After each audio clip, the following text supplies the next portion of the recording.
Greetings and salutations, viewers. I'm StarPrincessHLC, and welcome back to Cupid. When I last left off, we got one of the endings. There's probably a lot more that we need to get, but for now, we're gonna see if we can get another ending. We're back here after we just read Guillaume's journal, so let's see what happens this time.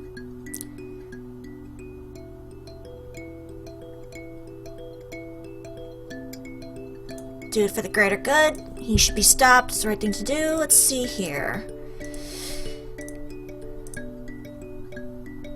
Stop him from hurting more people.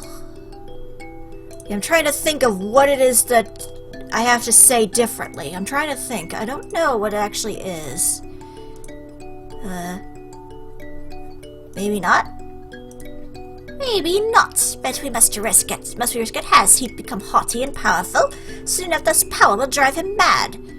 Am I not like him, Mother? I am also a monster. We are the same. No, you are not a monster. I have raised you, guided you, and loved you enough. All my sacrifices were for you, to stop you from turning into something like him. Oh, I was always afraid. Always, always. But you are my dear daughter. He may be a monster, but you are not. Because of me, because of a mother's love for her child. Now that you know his true face, there is only one thing to do. Kill him. No. No? I think he can change. Perhaps I might still be able to save him. Yeah, he'll never change. You cannot change him, child. This is his nature. That kind of creature has no redemption. Yes, but isn't he a creature of love? So am I. Love, no matter how lonely and depraved, always gives all of it itself. Only I can understand. Only I can save him. That is why I want to try. What do you intend to do? This spell cannot be reversed now. It is dangerous to leave it unfinished. I will light agape and make him remember. Will that even work? What if it doesn't work, child? Agape is a blessing, not a curse. A monster of his caliber would only shrug it off. And what will become of you, then? Please don't do this. Trust in me, Mother. I will do the right thing. You? You? What could you possibly hope for, you dumb child? You are ignorant, naive. Just a brainless, dangerously idealistic girl with her head up in books and fiction. There is no happy ending in this life, you worm. Oh, you bring me so much pain. I should have abandoned you years ago. You cannot hurt me any longer, Mother. I know that you love me. You are my memory. As such, I want to remember you as the one person who loved me with her whole heart, not the tainted woman who abused me. It is my fault you act this way. Your voice is my own insecurities and my own pain. Not anymore. How dare you degrade me into an apparition? I am real. Listen to me. You have called me a good person before. You believe in me, don't you, Mother? You have guided me well. Believe in me. Believe that I am doing the right thing. I love you so much, but I cannot follow all your wishes anymore. Let me make my own decisions from now on. Plead? My darling, I know you are strong now, but please, are you not going to avenge me? Wouldn't you do that for me? Revenge? Is it really what you want? Will that give you the peace you seek? I don't know. What else? I don't think revenge is what you really want. I don't know what you're talking about. You are a part of me, Mother. You are me. You simply crave punishment. You crave atonement. Is it not true? Darling, what will become of me now without my role to guide you? Can you really make it on your own? Of course, Mother. I will still listen to you and love you, but my mind is clear. I am capable. I will save him whether you allow me to or not. You love him, don't you? I'm sorry, Mother. I know you hate him from the bottom of your heart, but I have already forgiven him, like how I have already forgiven you. I cannot stop you from feeling this way, can I? I will try to save him from himself because that's what I'm supposed to do. Perhaps that is the reason why I was sent this way. I got to spend years with him and have memories of him. He taught me how to be strong. He got to watch me grow into his strength. It is more than I can take. You do know that he does not feel the same way for you. He does not love you, child. Yes, that makes me better than him, because I love him without asking for anything in return. More like you're being kinda dumb, but okay. concept that has never yet crossed his mind. So be it. Just know that he is powerful and full of pride. He will not take kindly to being bound by magic. We can only hope, Mother. Please take care of yourself. I'm always here in your memories, my dear. Whatever happens, please take care of yourself. Thank you, Mother. My beautiful daughter. Okay, I'll just say I love you. And see what happens. Let's see what happens in this ending, then. What in me is dark? No light... Oh, is this the same thing? Hang on. That is not me. Is this the same thing? Yeah, I think we might be the same thing. Oh, maybe not. Oh, no, I think it is. Then what are you? Tired. Did you even really love me? Or were you just hungry? It is hard to divide that line sometimes. Hunger hovers over every action I take. Maybe I was bored. That's sweet of you, Gilly. Truly marvelously classy. What are you doing in my dream, Catherine? I came to punch you in the face, you bastard, and then perhaps say goodbye. Pain wells up in my throat, and I answer it with anger. Goodbyes are pointless. I have no need for them. You're just another voice in my conscience that will fade away in time. No, I'm not. You're still a bastard, mind you, but I love you still. And I loved you, but does that matter now? I will love another one quite like you in the future. You know, I can always tell when you're lying to me. Your mouth does that little twitch, and your nose flares up like you're smelling something bad. That man you knew is gone. He was nothing but illusion you yourself designed, my dear. I only adapt. Then why do you still do it? How could I still tell you're lying? I'm not. Liar. You were holding a telescope. I don't see it. Sagittarius is over there, I laughed, pointing your hand to the night sky. Beneath this blanket of stars, the brightest one was sitting right beside me. Would you believe me if I never meant to kiss you? But I'm glad I did. I had hoped you wouldn't see my hand shake. In your eyes, I felt like I'm somebody worth loving. I am a lie, but that was the truth. The arrow you struck my heart with worked both ways, Monsieur. I have loved you since I was a child, and you had to keep this mask on for years, longer than you usually had to. But you see, when you become something for a long time, it imprints on you like a seed. Maybe you liked keeping this face, Monsieur? Your cat died today, and we buried it in my garden. You were crying so hard nobody could comfort you. Candies or sweets and bribes never worked. In my desperation, I said everything dies, as if that was a truth worthy to be told to a child. Did you know that the baker's dog also died? Things die, so please don't be upset. Your eyes stared up at me. To my surprise, you began to laugh. Gilly, you're such an idiot. The baker's dog also died. Are you really trying to cheer me up? I shifted uncomfortably in my boots, but your laughter had you in stitches. You took away my love, but you can't take away my memories. Memories falter and fade. When you have lived as long as I have, memories are cheap. Love is cheap, Catherine. So would you please leave me now? I don't want to remember you anymore. I don't want this. Once upon a time there was a man who lost his heart, so he eats another's. I never lost it. I've always been cursed without it. Then take mine. Yours? Take my love with you until the end of time. You will never go hungry again. That's not true. You hated me at the very end like everyone else. Well, you ruined my life, so of course I hated you. You lied to me. You used me. But love and hate can be so similar. It's as simple as flipping a coin. But don't give me apathy, Guillaume. I want my memory to burn as bright as a star in your mind. And this memory I want you to remember me by is not my body hanging lifelessly by a rope. Remember me as the child who loved you, my dear Guillaume. I love you. I forgive you. An unfamiliar bitterness washes over my tongue. It threatens to sting my eyes with tears, clenching my throat with pain. Curiously, it is a sensation almost foreign in its rarity. Love. Is it possible? Can I love a memory? Can I survive with only your love to give me sustenance? I take a step towards you. Oh! Something stirred in my dreamscape, and suddenly you are not there anymore. Whoa! I see you in the distance. A semblance of your visage upon a grassy hill. The sky is dark. Well, this turned creepy all of a sudden. The moon hangs ominously upon your head. Catherine, run! But you cannot hear me. My legs are draped in clear jelly. In dreams, everything is slow. I cannot get you in time. Oh. Your face begins to change, huh? We got the teeth vagina again.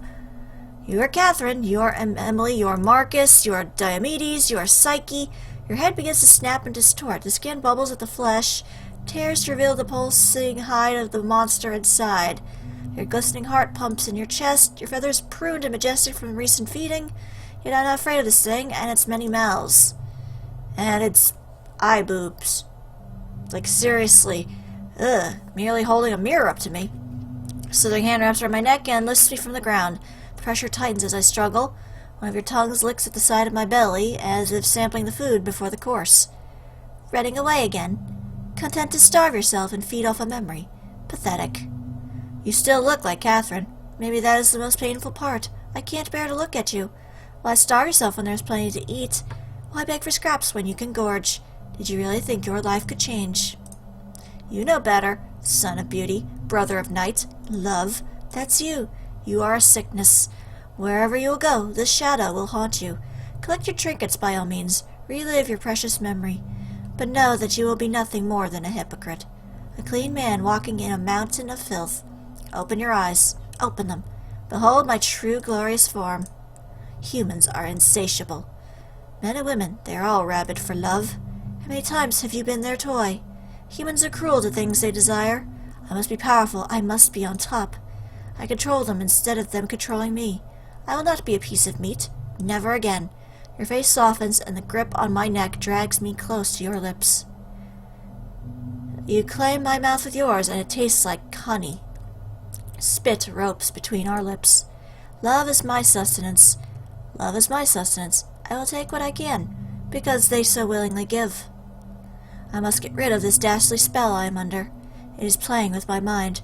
Catherine is gone like her memory. In the end, it was all an old vile magic.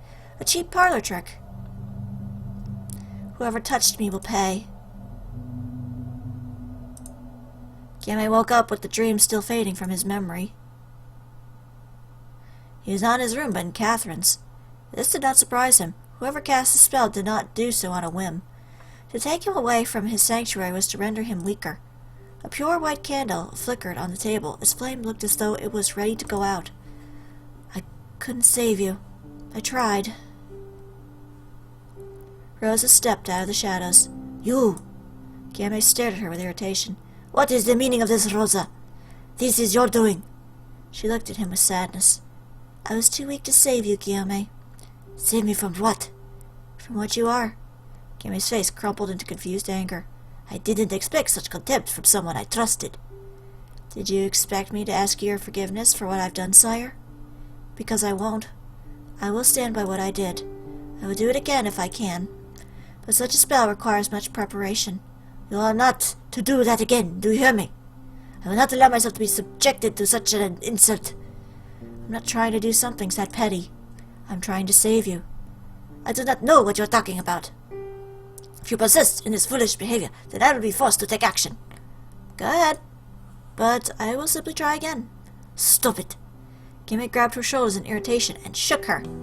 Stop it! Like that. They stared at each other in heavy silence, and Guillaume somewhat regretted his forcefulness. But Rosa did not flinch or look away, even at his outburst. There was no fear or fragility in her eye at all.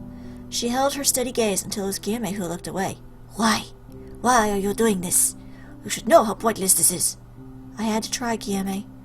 If there is a way to save you, I am inclined to take it. I had hoped Catherine's memory might work on you. Guillaume, I cast a spell to give you her memory, so you don't have to resort to feeding. Guillaume recoiled from her like her skin was scalding to the touch. You! How did you? Rosa just stared at him, her eye clear and resolute. I know what you are because we are the same. We are creatures that emanate desire and feed on love. I have lived with this curse, knowing only a semblance of what I am. Mother taught me how to control it, even in her own twisted way. I was lucky, Guillaume. I wasn't alone. But you were. Rosa's eye bloomed with sadness. I can only imagine how hard that must have been. Game staggered back in shock. So there was another one like him. A desperate hope clutched onto him like talons. Was that why he had taken to her so without wanting to feed on her? That's why I am doing this, Guillaume. I wanted to give you Catherine's memory, like how Mother's memory kept me sustained. Love doesn't have to be taken like this. There are other ways. Guillaume frowned indignantly. Don't you think I have tried that? I was still very young, I can tell. I've already endured centuries of this curse. I know all the tricks to survive. For strangers to the villages, I know how much I can take. I am meticulous. Then why must you insist on this method? With no reason to stand for ceremony, Guillaume's face changed easily. Rosa's jaw clenched. She was talking to a stranger now. His face lost the virtue that once belonged to a blameless man. It was replaced by a curious cheeky grin, a perpetual look of childlike mischief. This man irritated her, and yet somehow Rosa felt like she had known him for a lifetime. He'd always been there, hadn't he? Or rather, it had always been him. Why? Because it is fun, and the taste is worlds better. The experience of drawing out love is unlike any human feeling. It is transcendent. It is the only moment I feel alive. The only moment I feel like a god. Once you've had a taste of it, nothing else compares. You must try it. I bet you can only afford to be self-righteous because you don't know any better. You're wrong. I did it to Catherine. I tasted her love, but I was able to stop myself in time. I knew it would destroy her. So that was you, It makes sense that Catherine's love for me waned. That never happened before. Desire can be controlled, Guillaume. I do not wish to control it. Why should I? Admit it, you've longed for that taste since your tongue dipped in its pot. Rosa did not speak. She shifted nervously on her feet. Guillaume went on. You are given this curse to endure, Rosa. Why must we scatter in the corner and humble ourselves? To whom do we abdicate ourselves to? To normal people? They are beneath us. For all their achievements and talents, love is the one thing that can drive them mad. Don't you see? Their weakness is the only thing we feed on. It is the natural order. Guillaume stepped closer to her and touched her bare arm. He tried to hide his bliss. I told you before, if you need power, then be powerful. I will teach you how to wield it. You'll still have much to learn. If you would join me, Rosa, just imagine what we can do. We will be powerful, you and I. Rosa's momentary confusion faded. The hard look appeared on her face once again. I will never join you. You use people for your gain. So? Guillaume's voice couldn't keep from rising. What of it? Isn't it the rule of human existence? It's all a game, Rosa. A game I play to win. So people's lives are a game to you? Guillaume shrugged. Of course they are. Humans use and abuse, and they throw away on a whim. Well, he's partially right. People are known to be nasty and hurt people on stupid things. But at the same time, it's not all, evil. There are good people in the world. They destroy for no apparent reason except that they want to. It took me the longest time to understand why. I realized it is simply their nature. Humans don't play fair, but I do. And I still get ahead. Rosa's eyes narrowed at Guillaume. How can you throw people away so easily? Don't you see that there are good people like Catherine?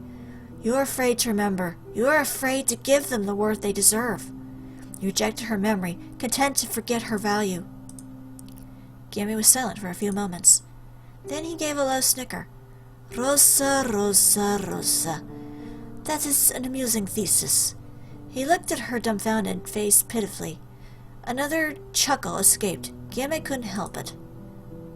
You got me all wrong, Rosa. I do not undervalue people. In fact, I love them. I revere them. I am grateful. They sustain me after all. That alone deserves all the appreciation and care I can give. I loved Catherine with every fiber of my being. She was a kind soul. She tasted perfect. But I think you underestimate how long I've been on this dirty, forsaken rock. Good people are not rare and precious treasures. As such, they are not to be handled any differently from the rest. What? And all this talk about worth. Do you mean some people are worth more than others because they are kind? What is from now on I only consume bad people? Or how about those in the lowest caste of society, ruffians, rapists, thieves? It is easy to be kind when you are privileged. But those poor, unworthy souls, surely no one would miss them. Would they make you feel better? Rosa faltered. That's not what I'm saying. That is exactly what you're saying. You're telling me I shouldn't feed because there are good people out there that deserve better. So if they're bad, is it alright? How terribly judgmental of you. No, every human being has a capacity for kindness or cruelty. To judge somebody on such a vulgar detail, that is prejudice. After all, a kind man can mow the death of his fellow man no sooner than a criminal can turn a new leaf. The truth is, there are no good or bad people. They're just people. And I'm not picky. Stop saying that. You don't really believe that, do you? You hurt like me. You want acceptance like me. I know deep inside you want something more. More than a feeding or a craving. You've written as much in your diary. You sneaky little minx. Didn't I tell you we're not supposed to touch that? Stop. Please stop, Miss Guillemette. I implore you. Her pleading face stirred something in Guillemette. But the callousness in his heart had decades to harden. He snorted. Or what? What do you plan to do, little girl? Is this it? Is this your plan?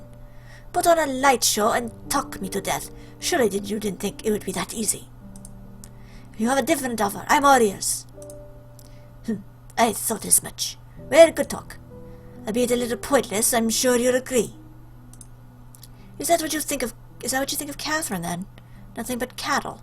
Guillemette winced despite himself. I loved Catherine. I know you too loved her completely, whether you admit it or not. You can't take love without giving it, can you? Guillemette sighed in annoyance.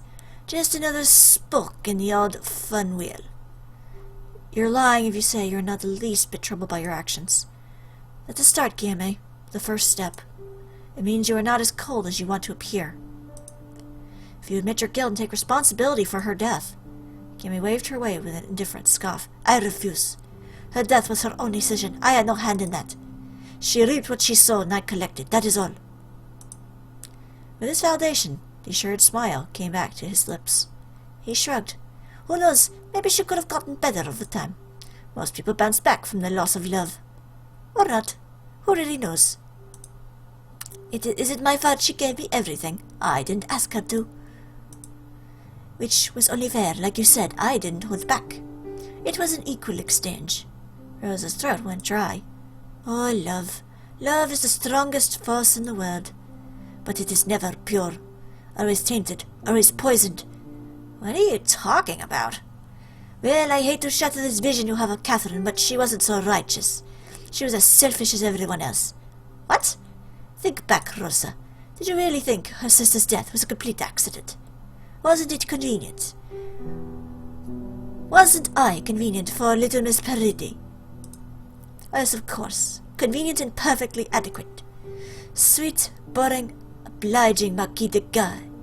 Wasn't he so easy to love? He could help her achieve her grand dreams, give her the good life that hovered just beyond her reach. After all, Guillemette didn't seem to have any plans of his own, did he? As a satiate to exist only for her. Honestly, what a catch. What an impressive pedestal. Even when the core of this love poisoned her, she made no attempts to leave. I wonder why.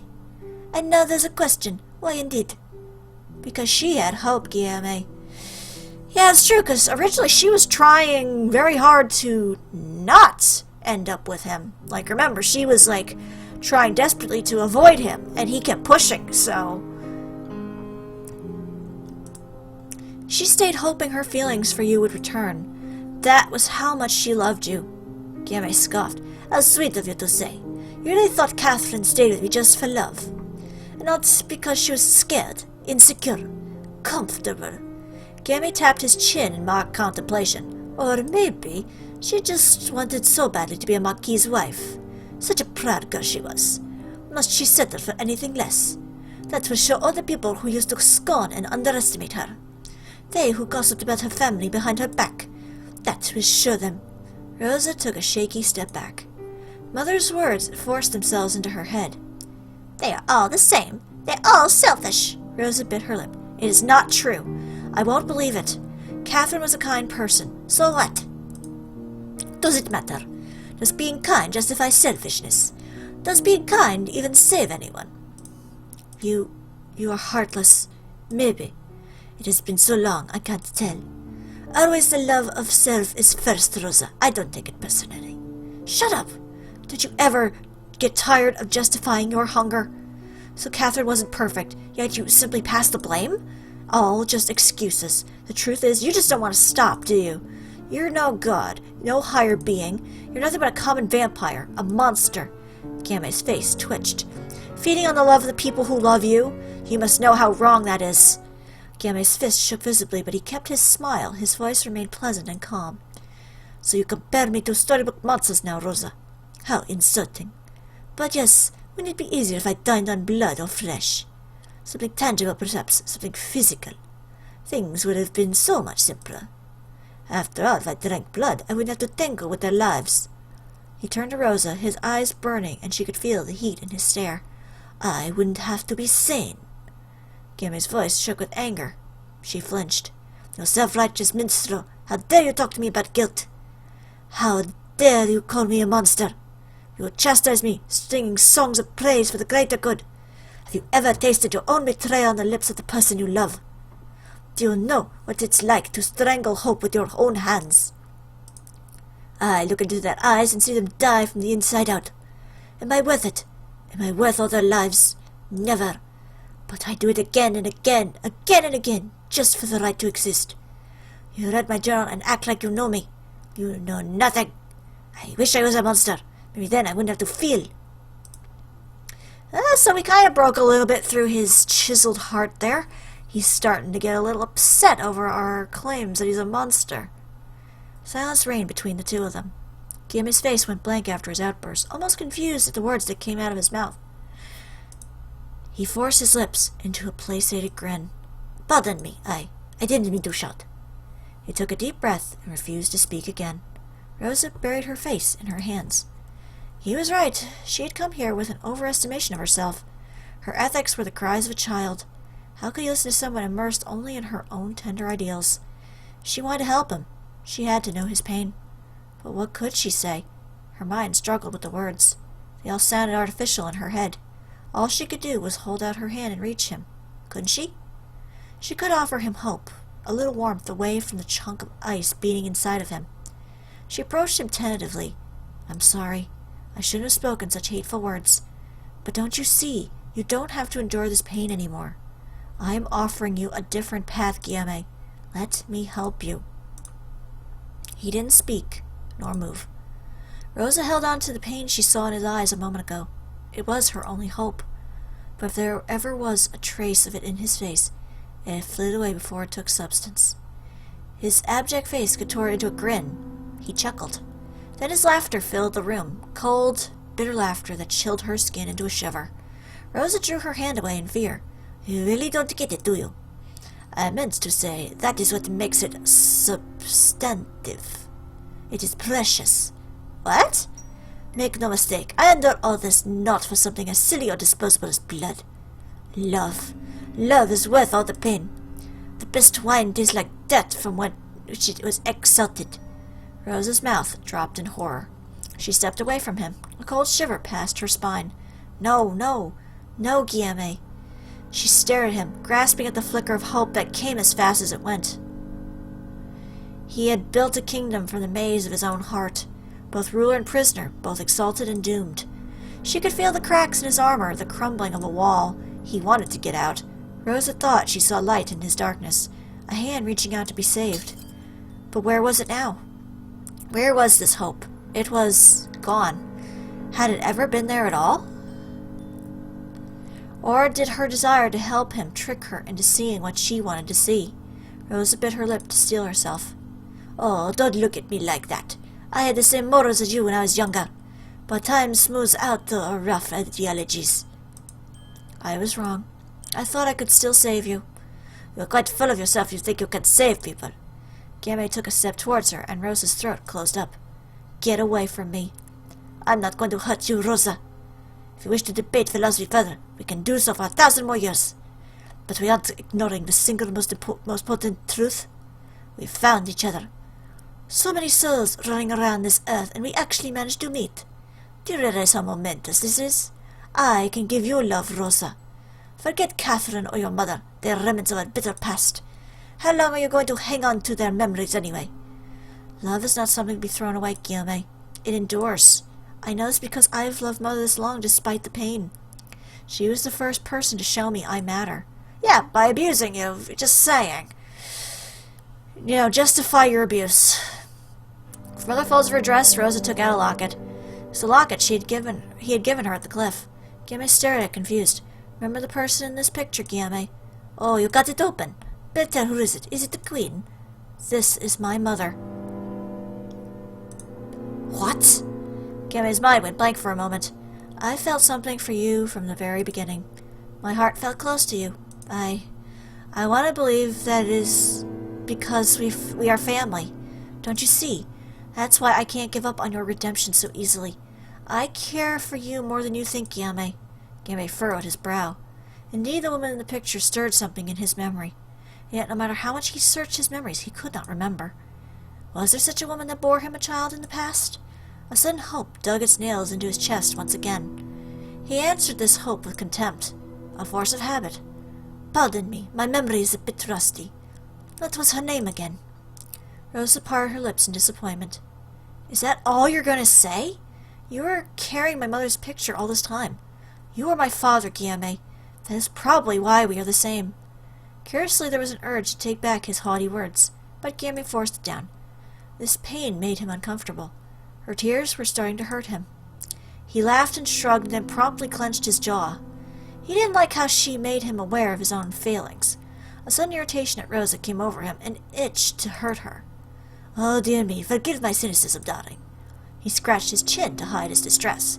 That portrait is quite blurry, and I am barren. Rosa staggered. How much of your mother do you really remember? I don't remember any being birthing me, do you? You must admit the possibility that this mother you speak of was simply a stranger who took you in as her own, Rosa.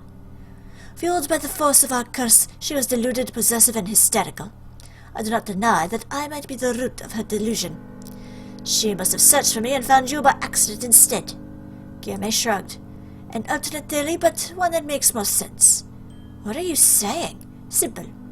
Whoever created a pathetic thing such as me deemed it impossible to scatter my seed. It was just as well. There was a tinge of bitterness in his amused voice. After all, to wish this curse upon somebody else, my child nonetheless, that would make me a different kind of monster altogether. Rosa looked at the locket with shaking hands. She opened her mouth to say something, but promptly closed it. The fight had vanished from her eye. Tears fell as she closed the pendant in her fist. Guillaume fidgeted uncomfortably. If you want to believe it so much, then I can be your father if you so wish. Why did he say that? Let's just get into the incest part like we did last time. He admitted that he didn't expect the words to come out. He was only mulling it over in his mind, looking at her dejected face. It was pity, wasn't it? A favor out of pity for this poor, lonely girl. Or was it penance? I don't mind. He did his best not to sound distressed. Perhaps a part of him wanted it to be true. Guillaume looked at Rosa and felt the same stirring of affection he had for her through the years. It wouldn't be much of a stretch, would it? He could protect her and care for her like a real father would. Hope began to sprout in his heart again. That dastardly thing grew like a weed. It veered dangerously close to breaking through his pride. Wouldn't it be a miracle? A child of his own flesh and blood, standing before him full of love, disappointment, and confusion. Exactly how a child would look up to their parent. What a nice sentiment. By this time, Guillaume was already well acquainted with the dying screams of hope. He knew which soft, secret places to push in order to kill it. You don't deserve that. Of course, of course. Guillaume laughed almost a bit too loudly. Rosa winced. Don't look so troubled, my daughter. We're family, aren't we? Enough of such moody, sentimental topics, they bore me. Instead, why don't we start thinking about possibilities? Guillaume, please. She was still bent on changing his mind, but Guillaume could tell her resolve had all but fizzled out. Oh, again, you still haven't given up. I'll admit you have some spirit. It's admirable that you go to such lengths for me. I mean it when I say I'm honored, but you are so naive. Tragedy is everybody's friend, Rosa. If you stay with him too long, his spell will linger on your skin. I don't care much for tragedies myself. I'm more interested in opportunities. And what we have right now is a dawning, a beginning. Guillaume stepped closer to Rosa, touching her cheek with his palm. Rosa was afraid, but she didn't make any attempts to run away this time. Aren't you glad you found me? You're not alone anymore. We have blood. You don't have to hide and cower to subject yourself to the motions of this cruel life. Enough of this fascination for glorified sacrifice. Come with me. Rosa stared up at him. What? Come with me, Rosa. He repeated his words with a cheerful smile. Let us leave this place and go far away. Start over. Doesn't that sound grand? It's about time you let go of the bad memories and face something new. Don't you think you owe yourself that much? And what of the victims you will continue to take, Guillaume? What about them? What about them? I care little for strangers. It is you I want to make happy, Rosa. Please let me. I need you as much as you need me. Rosa bit her lip. Mother, I need you right now. Please let me hear your voice. She struggled with the pain in her heart. She was free-falling. Mother? To hear her mother's voice. She had always been the ground that she stood on, both the pain on her bare feet and a place to stand. Whether she walked or chose to fly, that ground would be there when she landed. Such was the role of family. It didn't matter if she was her real mother or not. What mattered was the love she gave her. The memories were real. She was... You've gone this far, darling. I trust in you. Whatever you decide, I will always be here, like how I have always been.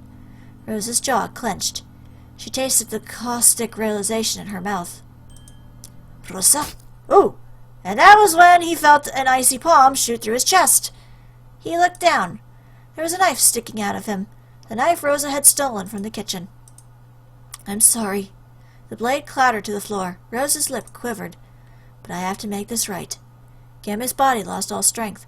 He slumped on the floor, blood staining his red shirt. He just laughed in amusement. Oh, you stupid girl. You see, I was not expecting her to just do that. I expected she was just going to blindly go with him, but... Okay, this is a different twist. Even if we weren't trying for revenge. So this is your response to my jealous offer. Huh, how trifling. I expected better from you. Guillaume winced in pain. Been a while since I was stabbed. She knelt beside him. She didn't speak at once. That wound will not heal like the others, Guillaume. Oh? It must end. I must end it here. For Catherine, for Mother, for all your victims. For you. I have to do the right thing. She said this aloud, but she only half believed it. The right thing, Was there such a thing? Rosa reveled in this confusion. The least she could do was carry the burden of her choice for the rest of her life instead of forgetting. She had considered simply leaving him, unchanged and a prisoner of his own twisted ideals. She still could. If she reversed the spell now and allowed him to heal, then he would survive. Young, powerful, and healthy, but unchanged and carrying the same shadow in his heart. She had tried, hadn't she? Whatever he did next should be none of her concern. There was a pinch in Rosa's chest. But to know that she doomed him to make the same mistakes forever. To stop caring about him and degrade him into nothing but a failure. It seemed crueler somehow. It would make her like him. Guillaume sat up wordlessly, his back pressed on the wall. His pain was different. The blood hadn't stopped leaking from his chest. He coughed and liquid flooded his lungs. It was getting harder to breathe. A part of him wanted to ask how she had found a way to kill him. It seemed quite pointless now, a waste of precious breath. He sat there bleeding, willing himself to anger. He thought of threatening her, demanding her to do something. But he didn't. He was surprised to find something else in his heart. Gratitude of all things. Rosa held Guillaume's hand as the blood continued to pour out of his wound. Dimly Guillaume reflected that she really did have spirit. The courage to do what he could not. He used the last of his strength to lift up his hand and wipe away her tears. Don't cry. I'm fine with this. His hand lingered on her face for a while. He searched his heart for anger, for bitterness for this girl, but there was none. How curious it was to feel the steel in his heart and yet no hate for its wielder. How curious it was to know that this was all an act of love. Rosa, you are an anomaly. You confused me. Maybe if he had listened, would he have? Maybe she was right. He could change. But it was too late for him, wasn't it? It had been too late for him decades ago, long after he had degraded life, including his own, as pointless and petty. That was the only regret. I I wish we had met sooner. He took a deep breath. The pain in his chest throbbed with every breath. Still, it was only a distant buzzing in his mind. The pain was simply white noise. Rosa held his hand tighter. I'm sorry. Apologizing again. I thought I've made myself clear with that. Giame coughed and tasted metal in his mouth. He chuckled and wiped it away. Rosa, I was never strong enough to endure this life, but it looks like you are. That's good. Your mother raised you well. Oh, you'll stay with me for a while, won't you? Please? Yes, Giame. Take my journal with you. It might help. I would still wish for you to start anew. Board the ship, the papers. Take the money in my office. Use it to build a new life. Giame coughed out red flecks of blood. He swallowed and his throat felt like it was on fire. He had a lot more to say, a lot more to tell her. He tried to speak as clear as he could, despite the bulge climbing up his windpipe. Avoid small towns. They don't take to strangers kindly. You'll stick out like a sore thumb. Always present yourself as nobility or a person of influence. Give people another reason to think you're desirable. Otherwise they will fear and hate you, confused by their own urges. His breathing was getting erratic. Also remember to... Shh, please rest now. Rosa smiled sadly. You were still so generous, even if you were like this. Giame smiled. Like what? He chuckled at the memory. Generosity is the only saving grace of this dying. Or as a parent, I suspect. I'm happy I found you, Father. Likewise. The last few years I've spent with you were my happiest. Giame stared at her, his vision clear now. He pushed a strand of hair away from her face and touched her cheek fondly. My daughter. Rosa's eye filled with tears at this. You are beautiful. At the end, I got to meet you. To know that something good came from my existence. It is not so bad. I love you, Rosa. As do I, Father. Please, be free.